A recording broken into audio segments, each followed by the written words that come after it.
When times are tough and the situation is dire, resort to unorthodox solutions. And look, not that gaming laptops are necessarily unorthodox.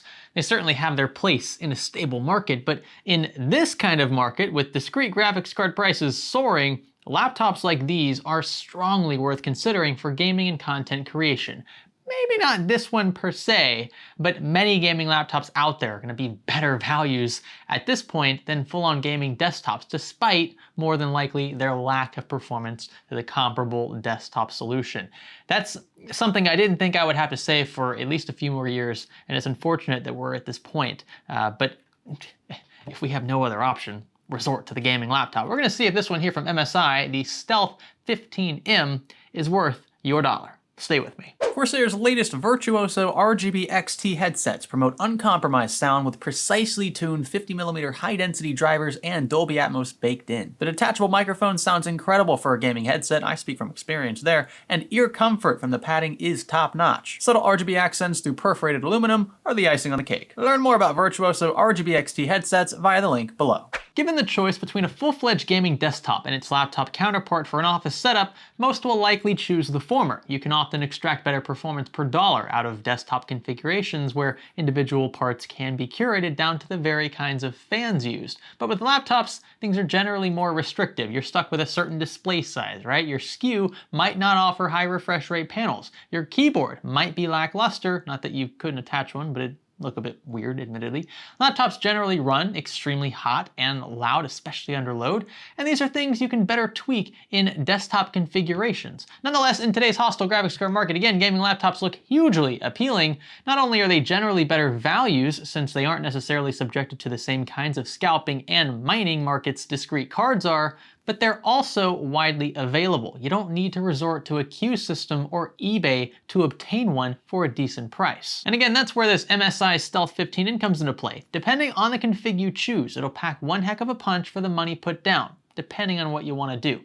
A tough find these days with any desktop on the market, pre-built, custom built, or used. Now this model here is pretty packed. It's got an Intel Core i7 11375H in it, which we'll talk a lot more about here in a second. RTX 3060, this is a laptop variant of course, a 1TB SSD, 16 gigs of RAM, and a 144Hz 1080p display. This is being marketed as one of the thinnest gaming laptops ever, coming in at a little over half an inch top to bottom when closed, but while the idea of an ultra portable full-fledged gaming laptop may seem appealing on the surface, there are obviously some compromises to consider, and I'll be mixing some of those in with what I would regard as positives for a laptop in this price range. The 15M, as mentioned, is freaking thin. I mean, considering an RTX 3060 is baked inside, the dimensions are nice, right? 1.7 kilos, so not too heavy. Thin aluminum chassis, premium feeling definitely. Also offered in white if you offer something a bit more flashy. A 15.6-inch IPS screen, great color reproduction again, 144Hz, though you can expand via the included Thunderbolt 4 port, which is quite nice for an office solution. And has 4 ports. On the left, you'll find the power connector, micro SD card reader, one USB 3.2 Type A port, and a unified microphone headphone jack. As for the right, 2 USB 3.2 Type C ports, one 3.2 Type A port, and an HDMI 2.0 port, good for 4K up to 60 Hz. Inside this thing, you'll find a motherboard flipped upside down, meaning you'll need to completely remove it and flip it over if you want to swap up to 32 gig SODIMMs each underneath, good for up to 64 gigs in total, 2 slots in there. A bit odd that you need to remove all that and flip it over, but I guess that's the only way they could fit it in here. You also have access to the Wi-Fi card from the top as well as the storage drives. The battery is a bit lackluster, 52 watt-hour paired with a 150 watt external adapter. And we'll talk more about battery life here, but I must say I'm not entirely sure what was really to blame in my testing. Again, we'll cover that in a later segment. As for the keyboard, I actually quite like it. Nothing too fancy. Key spacing is great and key travel is exceptional, much to my surprise. Another great quality is this trackpad. It's very smooth. It's a great size for this body. There's no weird material being used here. Your fingers will glide effortlessly, and the tactile feedback, both left and right clicks, feels really good. Now, there is a bit of flex in this laptop. It's not extreme. I mean, it's what you would expect from a thin all aluminum chassis. It's also, you know, it's pretty stable, so there's that. You know, if you're typing pretty hard on your keyboard, your screen's not going to rock too much, which means the hinges are actually calibrated quite nicely as well. Now, as for the webcam, yes, you do get one with this laptop, which is nice, especially for those who are working from home, but well, yeah, it's not too great looking or sounding, so I'll let you have a listen. So this here's an example of that camera quality. It's not very good. And you can also hear the microphone kind of mixed in here as well, just going straight off the laptop. It's also kind of mediocre. Most laptops are going to be that way because these screens are so small. They don't have rooms for larger sensors or dynamic lens combinations or anything like that. So you're going to get the kind of de facto budget front-facing camera from the early 2000s style quality here. It's not very good, but at least you have one. The Zephyrus M15 doesn't have one at all. So if you're into conference calls, things like that, working from home, and you want an integrated camera, this one has it. Now, speaker quality is another concern. Not only are the two speakers included here downward firing, but they're also rather tinny. They lack really any down-low punch that you would expect from maybe comparably priced 13-inch Ultrabooks. Ironically, the smaller laptops usually sound better. The Huawei MateBook X Pro sounds really good. The MacBook Pro sound really good. They just prioritize sound in those devices. And in the larger laptops, especially this one here, usually you don't get it. And it's no exception with the 15M.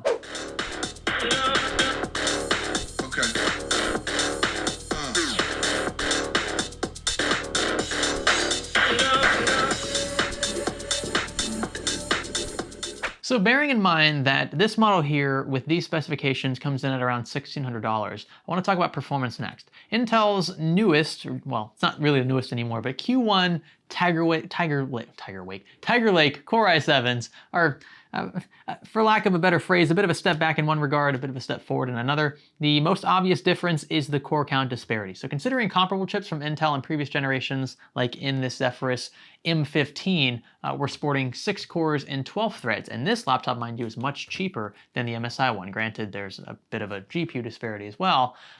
It's just a bit disappointing. Leaves a sour taste in the mouth. In my opinion, no gaming laptop in 2021, or a laptop that's marketed as a gaming laptop, should have only 4 cores and 8 threads, in a Core i7 variant especially. That just doesn't make any sense to me. I'm not sure what Intel was thinking there. So it kind of feels like the Stealth 15M was a bit played, right? I mean, this thing includes what Intel's calling a Core i7 11375H, but now they have what they're calling a Core i5 11400H with a higher numerical value. Granted, it's only a Core i5, and it has more cores, comparable TDP, and slightly lower boost clocks. No doubt thanks to the core count bump, but still. So the second wave of Tiger Lake launches really puts a damper on the 15M spotlight right out of the gate in my book. We only had 2 or 3 months to really enjoy this as a standalone Tiger Lake series of products, but turns out, actually, yeah, the 6 and 8 core count chips are coming later, so don't be an early adopter or you'll be kind of screwed. And then there's the elephant in the room. Encoding and render time suffer as well in the case of the 15M, and you would expect that any workload that tends to favor core count over sheer clock speed would not be the 15M strong suit. Intel's rationale behind the 11375H's 4-core approach is obviously clock speed, but this seems a bit ironic coming from the company that's been playing catch-up in the core count race since the introduction of Ryzen several years ago.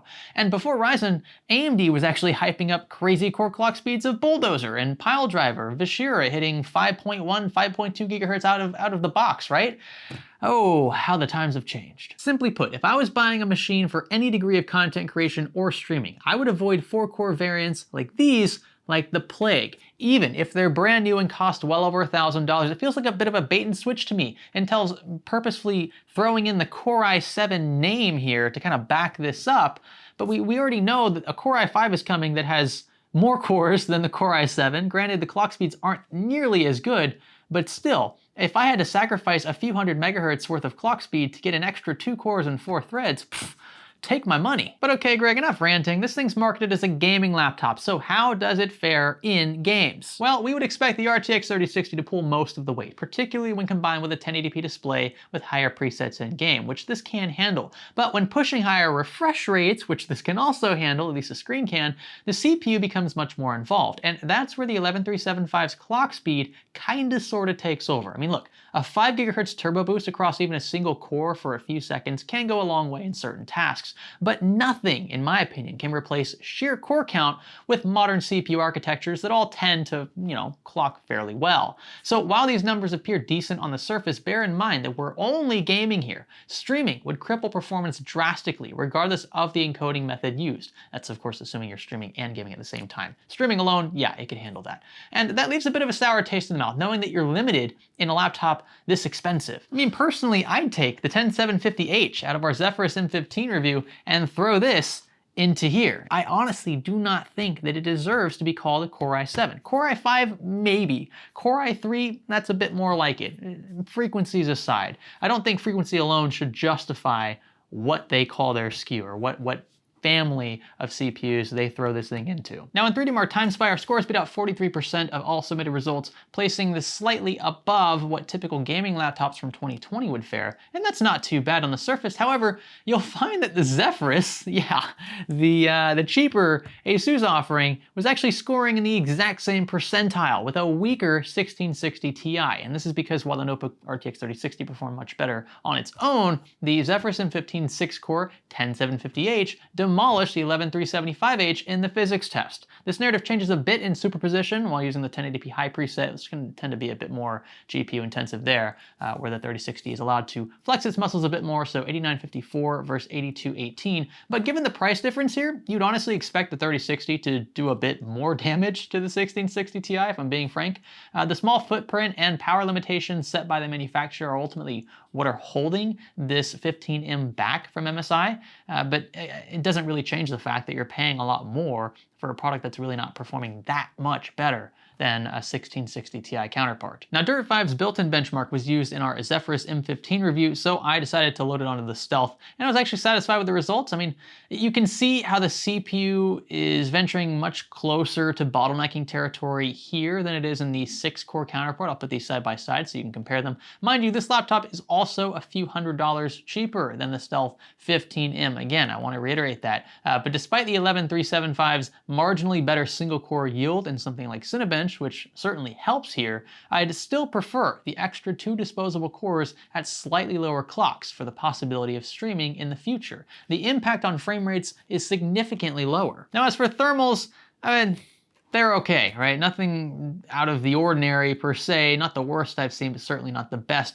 There's plenty of ventilation around this thing for air to enter and escape, so you'll only really hit T-junction if you're either A, running it, I don't know, on turbo, extreme frequency settings, whatever, or B, if you're covering half of these vents with a blanket or something similar. And there are 6 copper heat pipes pulling heat away from both the CPU and GPU, and 2 fans exhausting air out the rear and the sides. It can get fairly loud even without gaming, but an easy fix is through MSI's Dragon Center, which should come preloaded on the 15M. It's fairly easy to use. However, when plugged in and gaming, things tend to ramp up pretty fast. This is actually louder at full blast than the Zephyrus M15 is. Not that, again, we're all that surprised because of the much more powerful, actually not even much more powerful, just slightly more powerful RTX 3060, at least with this power configuration here. But yeah, the Zephyrus sounds much quieter. And remember, this thing's thin, so a byproduct thin laptops, generally, they're gonna run pretty hot, they're gonna run pretty loud. Some find that to be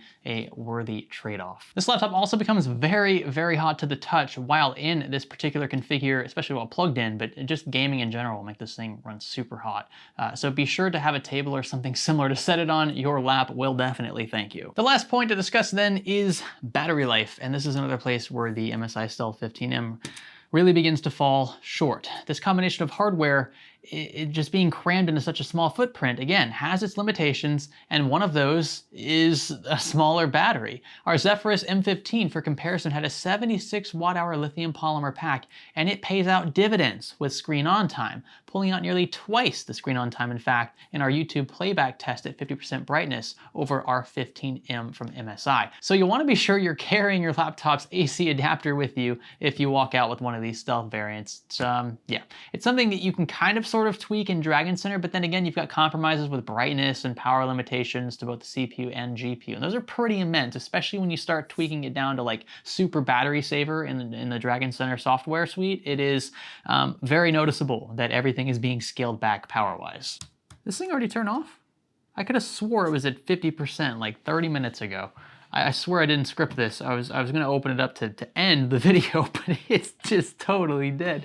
I guess there you go. Case in point, battery life, it ain't all that great at all. So while I think it is pretty cool that MSI did manage to cram quite a bit of horsepower into such a small chassis, I think that this unit leaves several things to be desired. For one, the 11375H is it's a bit of a letdown in the productivity department. And while sure you could argue that this is being marketed exclusively as a gaming laptop, which this admittedly does actually quite well, one would also expect this to translate into content creation and streaming to some extent at least. But the 4-core limitation puts a hold on much of it, and I fear that as a result, this laptop won't age very well compared to especially its Ryzen counterparts, but also its newer Tiger Lake counterparts, which are coming up very soon. That said, I'd still say this is a very relevant laptop if all you care about is gaming and you've been dying to get your hands on something relatively affordable in the realm of an RTX 3060 in the desktop space to no avail. And I'm not trying to make a case for this laptop like I feel like I have to end on a positive note. I'm just saying that if you had no other options out there, this is still a better deal than much of what you deal with in the desktop space right now. I mean, discrete RTX 3060, they're selling for $1,000 on eBay. It's insane. That's essentially 2/3 of the entire price of this laptop, which mind you also includes a keyboard, a screen, mediocre speakers, but you get your full platform, a CPU and everything you need to get going right away. So it's a bit of an ebb and a flow, a give and take, much like most laptop choices out there. But this one wouldn't be my first choice for a well-rounded machine in the mid-$1,000 price range. In fact, if I had to rate it on a scale from 1 to 10, I'd say it's a solid 4. And that's probably being a bit too generous. Maybe a newer 6-core Tiger Lake model for the same price would change my mind. You can find relevant links, including where to buy this laptop if you are, for whatever reason, interested, as well as the Zephyrus M15 we compared it to down in the video description. Be sure to leave a like if you enjoyed this video, consider subscribing if you have not already, and stay tuned for the next one. My name is Greg. Thanks for learning with me.